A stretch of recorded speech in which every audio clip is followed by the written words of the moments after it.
como fazer download do Linux Mint XFCE.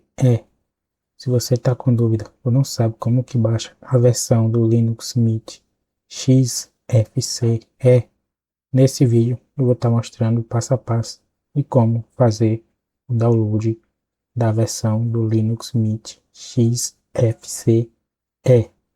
Então, para você fazer o download do Linux Mint XFCE, você vai entrar no seu navegador e vai simplesmente pesquisar por Linux Mint.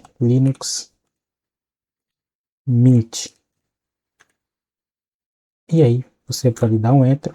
Aqui no Google vai aparecer as opções aqui, ó. Você pode clicar aqui, ó, nesse primeiro, Linux Mint, que é o site oficial do Linux Mint. Então, você clicando aqui, vai abrir aqui a página inicial com algumas informações aqui.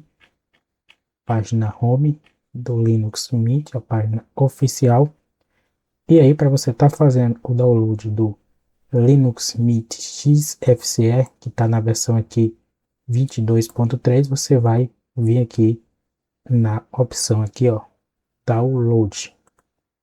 E aqui, quando você clicar em Download, aqui é onde está o segredo, porque tem 3 versões aqui do Linux Mint, incluindo a XFCE. Então você vai rolar aqui, ó, e aqui está a versão XFCE Edition. É essa versão aqui, XFCE. E aí, para você fazer o download, você vai clicar aqui no botão Download. E aqui vai abrir algumas informações da versão XFCE Edition. E aí você vai simplesmente rolar. Aqui você pode escolher o servidor que você quer estar fazendo o download. Tem vários servidores aí, você pode escolher. Olha, você pode escolher qualquer um. Se tiver muito lento o download, você muda para outro. Ó, você clicando, ele já vai estar iniciando aqui o download. Ó. Veja que em qualquer um aqui vai funcionar o download. Ó. Iniciei outro download aqui. Ó. Então, é assim que baixa o Linux Mint XFCE.